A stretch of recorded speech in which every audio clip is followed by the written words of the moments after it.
सभी को जय मसीह की स्वागत है हमारे चैनल में आप सभी मसीह भाई बहनों का।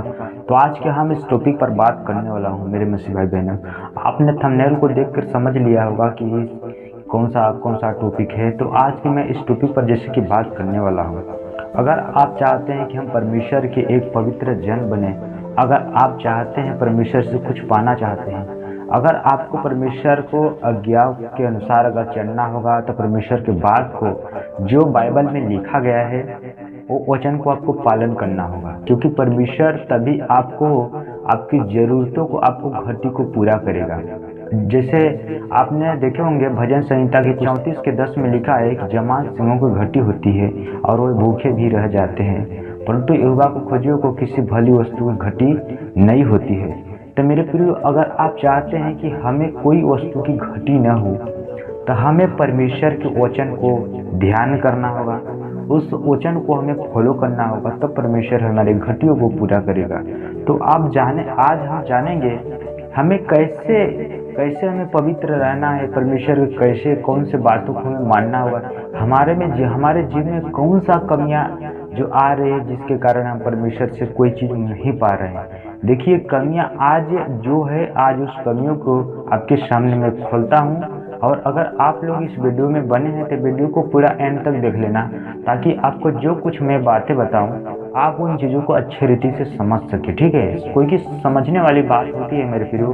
अगर आप वीडियो को कोई स्किप कर देंगे तो आप कोई चीज़ को नहीं समझ पाएंगे, तो फिर आपका वीडियो देखना भी व्यर्थ हो जाएगा। ठीक है, तो जैसे कि हम देखेंगे इफिसियों की पुस्तक 5 अध्याय 3 से 14 आयत में, 3 आयत से 14 आयत में हम आज इन चीज़ों को आपको बताना चाहता हूँ। तो जैसे कि लिखा है कि जैसा पवित्र लोगों की योग है वैसा तुम में व्यभिचार और किसी प्रकार के अशुद्ध काम या लोभ की चर्चा तक न हो।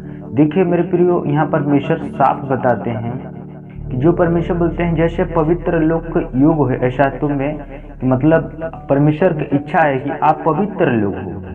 और वैसे ही बताएं परमेश्वर तुम्हें व्यभिचार नहीं होना चाहिए, न किसी प्रकार का अशुद्धता काम, जैसे हमारे मुंह से गाली हो गया और कोई छल की बात, जैसे लोग एक दूसरे की मन में विचार करते हैं वैसा है वैसे, ये मन की कुड़नाव भी नहीं होना चाहिए। ठीक है, किसी के विषय में, तो वही हमारे जीवन में नहीं होना चाहिए। ठीक है, और अगले आयत में लिखा है और न निर्जलता, न मूर्ता की बातचीत की, न ठट्ठे की, क्योंकि ये बातें शोभा नहीं देती, वरन धन्यवाद ही सुना जाए। देखिए परमेश्वर बताते हैं निर्लज्जता, मतलब ऐसा कोई बात ना हो जो सभी के सामने, हमारे जो बुजुर्ग लोग हैं, जो दादा दादी लोग हैं, इनके सामने भी ऐसे निर्जलता की बात तक न होने पाए, ताकि उनको भी इन चीज़ों से शर्म आए। ठीक है, और हमें भी शर्म आए। देखिए, ऐसे हमारे अंदर बातचीत नहीं होना चाहिए जो एकदम लोग बुरे जैसे बात करते हैं। आज संसार में सुने होंगे, आज मसीह लोग भी ऐसे बुरे बात बोलते हैं, मैंने सुना हूँ। इसलिए हम चाहते हैं कि परमेश्वर बोलते हैं तुम्हें ऐसे न होना किसी की ठट्ठा, क्योंकि परमेश्वर के लोगों के बीच में शोभा नहीं देती है। ठीक, इसलिए हमारे जीवन में नहीं होना चाहिए, एक मसीही के जीवन में भी नहीं होना चाहिए। परमेश्वर बोलते हैं एक ठट्ठे की बात नहीं बल्कि धन्यवाद सुना जाए, क्योंकि लोग जानते हैं कि अब संसार में सब बुरे हैं। इसीलिए हम संसार की नहीं, अपने एक मसीहत को देखना है कि हम कैसे चल रहे हैं। ठीक है, बाइबल के अनुसार। और लिखा है और 5 आयत में, क्योंकि तुम यह जानते हो कि किसी व्यभिचारी या अशुद्ध जन या लोभी मनुष्य की जो मूर्ति पूजक के बराबर है, मसीह और परमेश्वर के राज में निराश नहीं। देखिए यहाँ पर साफ बताता है कि जो परमेश्वर बताते हैं तुम किसी प्रकार का जो व्यभिचारी हो या शुद्ध या लोभी, जो मनुष्य बताएं कि जो लोभी होता है ना, ये मूर्ति पूजा के बराबर है।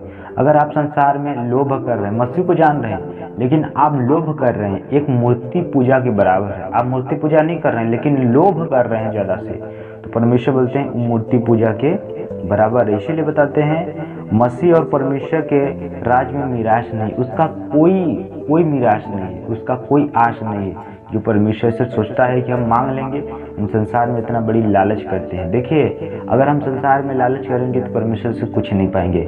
जो भी आपको लालच करना है तो उस परमेश्वर के वचन के आधार पर आप लालच करिए। जो परमेश्वर हमें दिया है, इनके मानने के लिए आप ज़्यादा से ज़्यादा स्थिरता और दृढ़ता बनिए, तो परमेश्वर आपको देगा, ठीक है। और लिखा है 6 में, कोई तुम्हें व्यर्थ बातों से धोखा न दे, क्योंकि इन्हीं कामों के कारण परमेश्वर का क्रोध अज्ञान न मानने वालों पर भड़कता है। देखिए, व्यर्थ बात जैसे मनुष्य आपको बता रहे हैं कि यहाँ पर आपको जाना है, लालच लोभ की बातों में दे के आपको धोखा दे रहा है, ठीक है, कि हम इतने देंगे उतना देंगे, कुछ कह के आपको व्यर्थ बात में धोखा दे दिया। तो परमेश्वर बोलते हैं, इसीलिए हमारा क्रोध भड़कता है कि आप मनुष्य के ऊपर भरोसा न रखिए। आज मनुष्य एक दूसरे के ऊपर भरोसा रखता है। मैं आपको बताना चाहता हूँ, कोई मनुष्य के ऊपर भरोसा मत रखना, क्योंकि मनुष्य सब धोखेबाज हैं।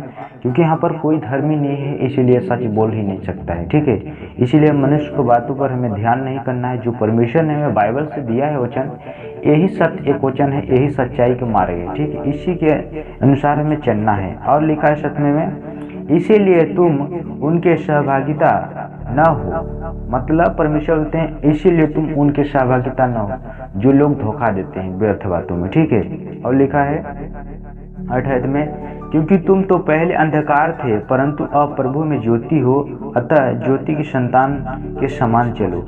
देखिए, हम पहले अंधकार थे, हमें यीशु मसीह के बारे में पता नहीं चलता था, हम यीशु को नहीं जानते थे कि हम यीशु मसीह कौन है, ठीक है। जब यीशु मसीह का मैंने नाम भी सुना और हमने उस पर विश्वास भी किया, लेकिन नहीं जानता था कि इस धर्म उस धर्म के विषय में। आज जो मैं मसीह में आके सारी बात सुन रहा हूँ, इस प्रकार का पाखंड, आज पाखंड मैं पहले नहीं सुनता था। जब मसीह के जाना तो बहुत से अंधकार की बातें जो है लोगों ने कहा, मैं जान गया कि अब हम इस ज्योति की संतान बन चुके, हमें अब कोई बात का परवाह नहीं है। इसीलिए मेरे मसीह भाई बहनों, हमें अब ज्योति की संतान के समान चलना है, न कि अंधकार की जैसे लोग बुरे कामों में बनते हैं, उसी में हंसी मजाक में रहते हैं, लेकिन हमें उसी तरह नहीं रहना है, ठीक है। और लिखा है 9 में, क्योंकि ज्योति का फल सब प्रकार की भलाई और धार्मिकता और सत्य है। मतलब जो ज्योति का फल है, अगर हम कोई मसीह में होकर अपने कामों को कर रहे हैं तो परमेश्वर बोलते हैं वो सब भलाई है, उसका जो फल है ना, वो सब भलाई और धार्मिकता है। अगर हम मसीह में होकर अगर अच्छे रीति से किसी से हम बात कर रहे हैं तो परमेश्वर बोलते हैं इस सब भलाई का धार्मिकता के जो फल है, यही फल है, ठीक है। और लिखा है 10 में, और यह परखो कि प्रभु को क्या भाता है।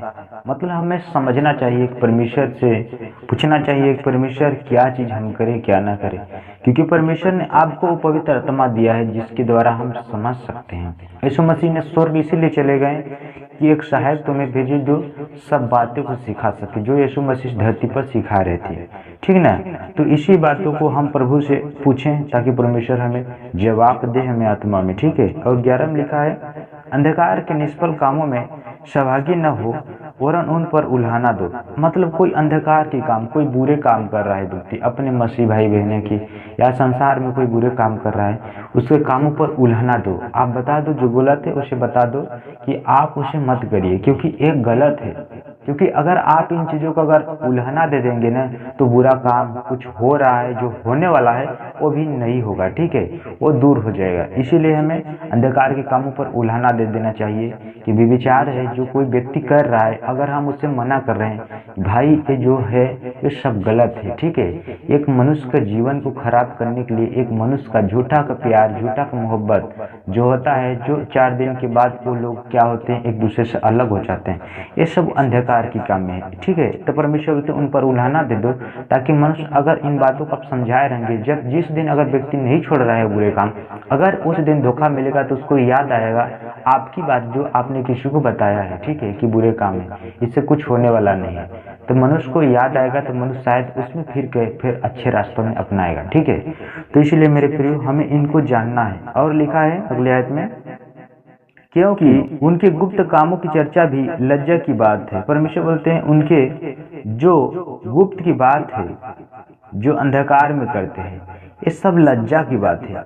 क्या इन बातों को लोगों ने क्या लोगों के सामने बताते हैं? ये बात नहीं बताते हैं, क्योंकि वो लज्जा की बात है। बेविचार की जो बात है ना, वो सब लज्जा की बात है। कौन किसी के सामने बताएगा? कोई नहीं बताएगा, ठीक है। इसीलिए हमें इन चीज़ों पर उल्हाना दे देना चाहिए, ताकि जो निर्लज्जा की बात है, जो लज्जित की बात है, वो बात बंद हो जाए। इससे मनुष्य इन बातों के चक्कर में न पड़े, ठीक है। और लिखा है 13 में, पर जितने कामों पर उल्हाना दिया जाता है वो सब ज्योति में प्रकट होते हैं, क्योंकि जो सब कुछ प्रकट करता है वह ज्योति की संतान, वो ज्योति है, ठीक है। परमेश्वर बताते हैं अगर जितने कामों पर उल्हाना दिया जाता है, जितनों कामों पर बताया जाता है कि ये सब गलत काम है, अगर आप उस पर उल्हाना दे जा रहे हैं तो एक दिन वो काम प्रकट हो जाता है। मैंने बताया किसी भाई को, ये देखो इससे कुछ होने वाला नहीं है। व्यभिचार में लोग फंसे रहते हैं, जब किसी को कोई सलाह देता है, कोई बुरे चोरी काम में फंसे रहते हैं, जब उसे उल्हाना दिया जाता है, जब मनुष्य फंस जाता है तो मनुष्य को पछतावा आता है कि मैंने कुछ लोगों से बात किया है। जब मनुष्य के धोखा होगा तब मनुष्य को याद आएगा किसी व्यक्ति ने हमें बताया था कि ये गलत काम है, ठीक है। तो इसीलिए मेरे मसीह भाई बहनों, इसे हमें जानना होगा। और लिखा है लास्ट आयत में, इस कारण वह कहता है, हे सोने वाले जाग और मुर्दे में से जी उठ, तो मसीह की ज्योति तुझ पर चमकेगी, तो मसीह की ज्योति तुझ पर चमकेगी, ठीक है। यहाँ पर क्या लिखा है? जो सो रहे हैं, जो मसीह में हो रहे हैं, क्या हो रहा है? सो रहे हैं। मतलब न बाइबल पढ़ना, न प्रार्थना करना, ये चीज मनुष्य के जीवन में नहीं है। मतलब यीशु मसीह के नाम पर विश्वास है, लेकिन इन चीजों पर उसका काम नहीं है। तो मेरे प्रिय, आपके ऊपर बहुत सी तकलीफें आएगी, बहुत सी विपत्ति आएगी, ठीक है। अगर हम इन्हीं आज्ञाओं को पालन करते हैं मेरे मसीह भाई बहनों, तो परमेश्वर से आप जो कुछ मांगेंगे ना, आपको परमेश्वर खड़े खड़े देगा, ठीक है। खड़े खड़े परमेश्वर आपको देगा, क्योंकि आपने परमेश्वर के वचन को आदर दिया है। परमेश्वर कहते हैं जो मेरा आदर करता है मैं उनका आदर करता हूँ, जो मेरा आदर नहीं करता उसको मैं छोटा भी बनाता हूँ, ठीक है। इसीलिए मेरे मसीह भाई बताया, अगर आपको जो कुछ डाउट होगा तो आप मेरे पास सीधा कमेंट कर सकते हैं, मैं आपको और चीज़ें बता सकता हूँ, ठीक है। तो मेरे मसीह भाई बहनों, मैं उम्मीद करता हूँ अगर आप लोगों इस वीडियो के माध्यम से कुछ समझे होंगे, तो हमारे चैनल पर नए होंगे तो चैनल को सब्सक्राइब कर दीजिएगा और वीडियो को लाइक करके एक दूसरे के पास शेयर कर दिया। तब तक सभी से विदा चाहता हूँ। God bless you.